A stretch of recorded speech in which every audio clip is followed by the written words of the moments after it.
Quand il parle de chasse aux sorcières, Flo, c'est quand même une expression assez forte qu'il utilise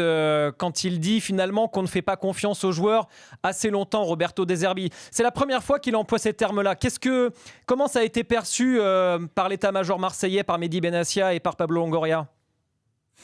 Honnêtement, je pense que s'il le dit, sauf si je suis naïf, c'est qu'ils en ont parlé la veille lors de cette fameuse réunion à Rambouillet, puisqu'ils étaient au Vert dans la région parisienne et qu'ils s'entraînaient à Clairefontaine. Ils ont fait cet examen de conscience ensemble. C'est pour ça que je disais que Roberto De Zerbi est dans le jardin, s'il jette une pierre dans le jardin de Mehdi Benatia et de Pablo Longoria, c'est que tous les trois, si vous voulez, à un moment donné, on peut pas non plus dire tout et son contraire.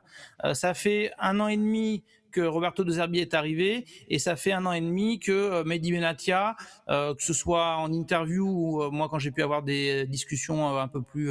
privées avec lui, disait il y a un truc sur lequel faudra jamais essayer de nous piéger, c'est que quand un joueur arrive à l'OM, il est validé par le trio et évidemment par le propriétaire. Donc si tu veux, moi j'en suis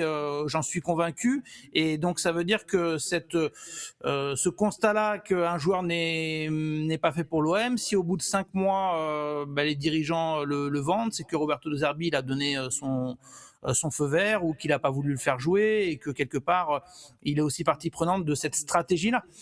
Quand il parle de chasse aux sorcières le vendredi et que le dimanche il décide de mettre à l'écart Amir Murillo, c'est lui aussi qui personne l'a obligé